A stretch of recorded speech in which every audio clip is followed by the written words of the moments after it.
नमस्कार मेरे प्यारे बच्चों, हिंदी की इस कक्षा में आपका स्वागत है। आज आज हम पढ़ेंगे पाठ 18 पत्र मित्र। पाठ 18 पत्र मित्र। इस पाठ को पिछली कक्षा में भी हमने पढ़ रखा है। आज हम उसके आगे से पढ़ेंगे, जहां तक हमने पिछली कक्षा पढ़ा उसके आगे से।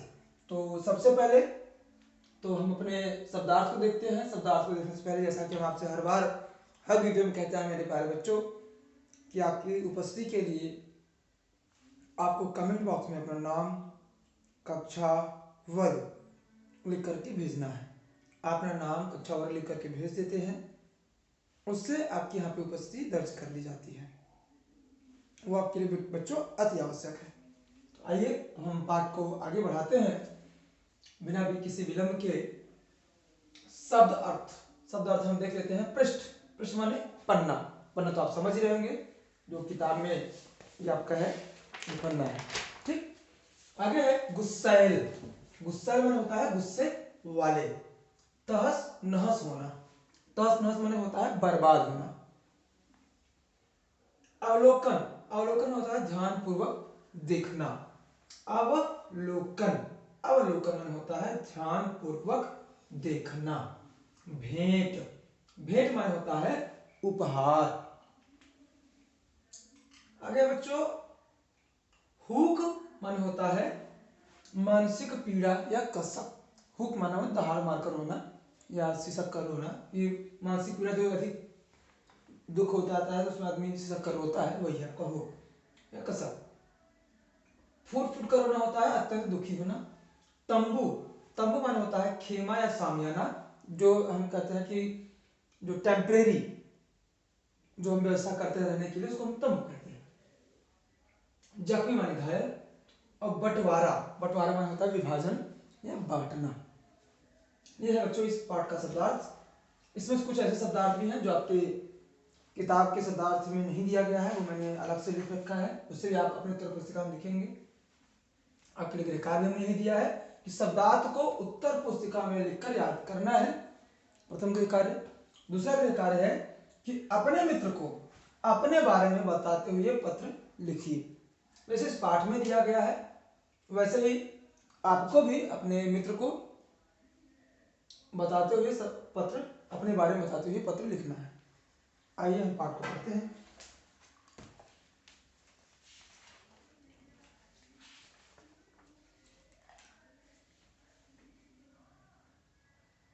बच्चों, हमने पिछली कक्षा में पढ़ा था कि निशा पत्र लिखती है कि प्रिय मीना, मैं सालिम अली की पुस्तक भेज रही हूं, तुमने पैसे देने की बात क्यों लिखी? यह मेरी ओर से तुम्हें भेंट है। एक पत्रिका के माध्यम से निशा और मीना की मित्रता होती है। पत्रों का आदान प्रदान होता रहता है। इसमें सबसे पहले निशा ने पत्र लिखा मीना को, फिर मीना ने जवाब दिया एक कविता लिख करके, फिर निशा ने उसको भेजा पत्र, और कुछ दिनों बाद फिर से मीना का पत्र आया, और मीना के पत्र आने की उपरांत तब यहाँ पर, क्योंकि जो दूसरी बार मीना का पत्र आया था उसमें उसने सालिम अली की पुस्तक भारतीय चिड़िया को मंगाया था अपने लिए मीना ने। तो उसमें उसने निशा ने उसको भेजा, वही लिखा है यहाँ पे कि प्रिय मीना, मैं सालिम अली की पुस्तक भेज रही हूं, तुमने पैसे देने की बात क्यों लिखी? यह मेरी ओर से तुम्हें भेंट है। तुम तो मेरी सहेली हो, सबसे प्यारी सहेली। मैं सालिम अली की फोटो भेज रही हूँ। उनकी हथेली पर बया चिड़िया बैठी हुई है। पापा ने बहुत दिन पहले तस्वीर खींची थी। बया चिड़िया के बारे में बताती है कि मेरे घर के पीछे एक तालाब है। तालाब के किनारे बबूल के 2 पेड़ हैं। पेड़ की डालें तालाब पर लटकी हुई है। उन डालों पर बया के बहुत से घोंसले लटके हैं। एक रात एक घोंसले से हल्की रोशनी आ रही थी। तब या अर्थात हम यहाँ पे तब कहेंगे, धीर मामा ने बताया कि मादा बया अपने घोंसले में जब अंडे देती है तो जुगनू पकड़कर रख लेती है। बच्चे बड़े हो जाते हैं तो माँ के साथ उड़ जाते हैं और अपना घोंसला डाल पर ही छोड़ जाते हैं। मैं तुम्हें बया का एक घोंसला भी भेजूंगी। सुनो मामा, धीर सुनो मीना, धीर मामा की शादी में जनवरी में होगी, तुम्हें जरूर आना पड़ेगा। हम लोग खूब मौज मस्ती करेंगे। तुम्हारी सहेली निशा। हम भी एक मित्र से जब बात करते हैं तो इस तरह से बात करते हैं, तो वही यहाँ पे वो बता रही है।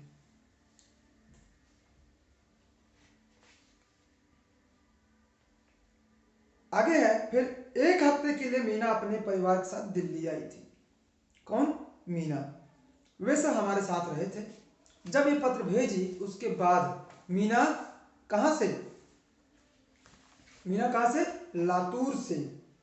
मीना कहाँ रहती थी? लातूर रहती थी। तो लातूर महाराष्ट्र को कहाँ आई थी? दिल्ली आई थी। दिल्ली आई थी। वे सब हमारे साथ रहे थे। हम दोनों के परिवार खूब घुल मिल गए। एक हफ्ते के लिए मीना अपने परिवार के साथ दिल्ली आई और वो खूब घुल मिल गई। मीना और मैंने छठी कक्षा पास कर ली। अब 7वीं कक्षा में आ गए। दोनों लोग 7वीं में पहुंच गए। गर्मी की छुट्टियों में हमने कविताएं लिखी, एक दूसरे को पत्र लिखे।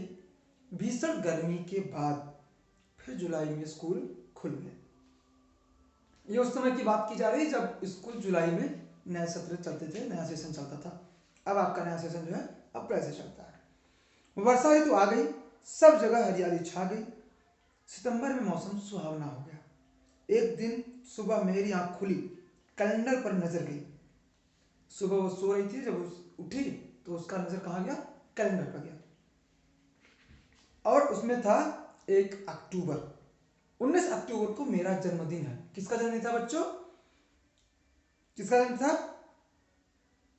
निशा का। केवल 18 दिन रह गए। मन उछाले लेने लगा। जब मोहन भैया और मैं स्कूल से लौटे तो उन्होंने रेडियो चला दिया। दोनों स्कूल गए हुए थे। कौन? निशा और उसके भैया। कौन? मोहन। मोहन और निशा दोनों स्कूल गए हुए थे। स्कूल से वापस लौटे तो उन्होंने रेडियो चला दिया। उसमें समाचार आ रहे थे, न्यूज आ रहा था, समाचार आ रहा था। उसमें न्यूज में क्या था कि किलारी जिला स्मशान बन गया है। भूकंप में 15,000 लोगों की मृत्यु हुई।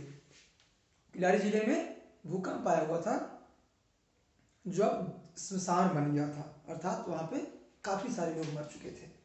क्या? मैं चिल्लाई। कौन चिल्लाया? निशा चिल्लाई। जैसे सुनी। क्यों चिल्लाई थी? क्योंकि उसकी सहेली, उसकी मित्र मीना किलारी में रहती थी। मोहन भैया ने पूछा, तुम्हारी सहेली मीना किलारी में ही तो रहती है? तब निशा ने जवाब दिया, हाँ। किलारी में भूकंप? फिर मोहन ने कहा। उसी समय दरवाजे पर किसी ने खटखटाया। किसी ने दरवाजा खटखटाया था। मोहन भैया ने दौड़कर दरवाजा खोला। धीर मामा जल्दी में थे। धीर मामा जल्दी में थे। किलारी में भयंकर भूकंप आया है। मुझे अभी दवाइयां आदि लेकर हवाई जहाज से किलारी पहुंचना है। वो दवाइयों को लेकर किलारी जिला जा रहे थे। मामा जी वहां के पास रसोई में गए। मैं भी उनके पीछे पीछे थी। मामा जी किलारी में मेरी सहेली मीना रहती थी। मामा जी माँ के साथ, जो उनके धीर मामा थे, वो माँ के साथ रसोई में गए थे। तो उनके पीछे पीछे निशा भी गई और मामा जी से अपने बोली कि मामा जी किलारी में मेरी सहेली मीना भी रहती है। क्या? वह रुक कर बोले। कौन? निशा। नहीं, मामा जी रुक कर बोले। क्या? अच्छा, डायरी में उनका पता लिख दो। तब धीर मामा बोले कि ठीक है, मीना का पता मेरी डायरी में लिख दो। और उन्होंने अपनी छोटी डायरी मुझे पकड़ा दी। धीर मामा ने अपनी डायरी किसको दे दी? निशा को। और दे करके तो फिर डायरी में मैंने मीना का पत्र लिखा। निशा ने उनकी अपने धीर मामा की डायरी में उनका पता लिखा और उसके नीचे मीना की तस्वीर चिपका दी। जो मीना ने अपनी तस्वीर भेजी थी वो तस्वीर उस डायरी में उन्होंने चिपका दिया और वह कागज लगा दिया। मामा जी जल्दी खाना खाया और अपना सूटकेस उठाकर चले गए। चलते चलते मैंने फिर से उन्हें याद दिलाया, मामा जी मीना के बारे में कुछ भी पता चले तो मुझे फोन करिएगा जरूर। मामा जी के जाने के बाद मैंने शब्दकोश खोलकर भूकंप शब्द देखा। जब मामा जी चले गए तो मीना को पता नहीं था भूकंप है क्या, तो उसने क्या किया, तुरंत शब्दकोश खोला, डिक्शनरी। उसने डिक्शनरी खोली, शब्दकोश को खोला और उसमें भूकंप शब्द को देखा, भूकंप शब्द को ढूंढा और देखा तो भूकंप का अर्थ क्या था, भूचाल या धक्का। पृथ्वी के भीतर कंपन होने से पृथ्वी के ऊपरी सतह का हिलना। पृथ्वी में जब भूकंप आता है तो ऊपरी जो निचले सतह में, भीतरी सतह था उसमें जो कंपन होने से पृथ्वी के ऊपरी हिस्से का हिलना। इस कंपन से जान माल को अक्सर बड़ा नुकसान होता है।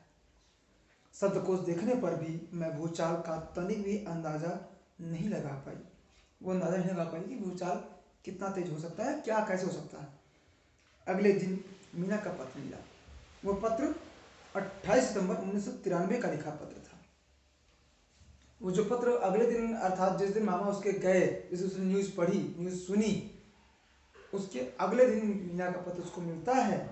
उसमें लिखा था कि निशा मेरी परम सहेली, कल रात अजीब बात हुई। जब हम सो रहे थे तो मुझे ऐसा लगा कि किसी ने चारपाई हिलाई। ये कौन लिखा था, मीना ने लिखा था निशा के लिए कि जब मीना ने कहा कि जब हम सो रहे थे, अर्थात मीना जब सो रही थी तब मीना को लगा कि उसकी चारपाई को कोई हिला रहा है। मैं उठकर बैठ गई, तब मीना उठकर बैठ जाती है। मेरी चारपाई से लगी मेरी चाची की लड़की सो रही थी। जहां मीना की चारपाई थी उसके बगल ही एक चारपाई थी, उस पर उसके चाची की लड़की सो रही थी। वह भी झल्लाकर बोली, मीना यह मुझे अच्छा नहीं लगता, सोने दे। वो भी झल्लाकर उठी और उसने सोचा कि मीना ने उसकी चारपाई को हिलाया है, तो झल्लाकर गुस्से में आकर के बोली कि मुझे अच्छा नहीं लगता, मुझे सोने दे। उसी समय खिड़कियां हिलने लगी। अब चारपाई के बाद खिड़कियां भी हिलने लगी। माँ ने आवाज दी, मेज के नीचे छिप जाओ।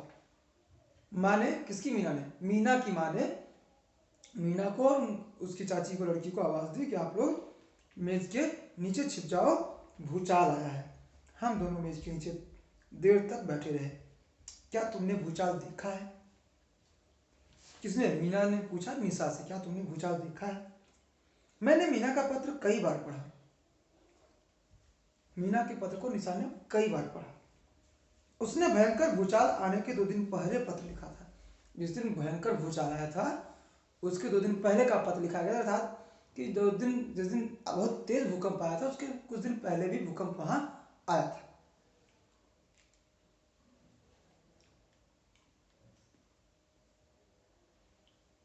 बार बार मेरे मन में आ रहा था कि मीना को कुछ न हुआ। निशा को वही बार बार डर सता रहा था कि इतना तेज भूकंप आया, कहीं मीना को भी कुछ ना हो गया। फिर उसे नींद आ गई। ऐसा लगा जैसे मीना मुझे आवाज दे रही है। जब निशा सोने लगी तो निशा को जैसे ही नींद आई उसे लगा कि मीना उसे आवाज दे रही है, निशा बचाओ बचाओ। मैं उठ बैठी। निशा, जब उसे बचाओ बचाओ की आवाज सुनाई पड़ी, ऐसा लगा जैसे मीना उसे आवाज दे रही है, तो डर करके उठ बैठी। बाग में गई, कहीं भी मन नहीं लगा। वो बाग में भी घूमने गई लेकिन उसका वहां बाग में भी मन नहीं लगा। न खाने का मन, न पहनने का। होता ही, अगर किसी को कोई दुख होता है, कोई मन अगर अशांत रहता है तो किसी भी चीज में उसका मन नहीं लगता है। मामा जी की कोई भी खबर न मिली। मामा जी की कोई भी खबर नहीं मिली। 12 दिन निकल गए। हम लोग खाना खा रहे थे, अर्थात भूकंप आए 12 दिन हो गए थे, मामा जी की कोई खबर नहीं मिली थी। तभी ये लोग खाना खा रहे थे। टेलीफोन की घंटी बजी। माँ ने दौड़कर टेलीफोन उठाया। मैंने सुना। किसने सुना? निशा ने सुना कि धीर कैसे हो, क्या मीना अस्पताल में है बेचारी? मेरा दिल जोर जोर से धड़कने लगा। मैं माँ से लगकर खड़ी हो गई, माँ के पास जाकर खड़ी हो गई। मुझे सुनाई नहीं देता, जोर से बोलो, माँ ने कहा। माँ ने अपने भाई से फोन पे कहा, धीर मामा से कहा, मुझे सुनाई नहीं देता है, जोर से बोलो। आवाज बड़ी धीमी थी, आवाज काफी धीमी आ रही थी। मीना कहाँ टूट गया है। मीना कहाँ टूटने की बात कही गई है। मेरे प्यारे बच्चों, इस पाठ में बस इतना ही। इस पाठ के इस भाग में इतना ही। अगले भाग में हम फिर से मिलते हैं। आपके लिए गृह कार्य हमने आपको पहले बताया, गृह कार्य है कि शब्दार्थ उत्तर पुस्तिका लिख कर याद करना है और अपने मित्र को अपने बारे में बताते हुए पत्र लिखना है। अगली कक्षा में फिर से मिलते हैं, तब तक के लिए धन्यवाद, नमस्कार।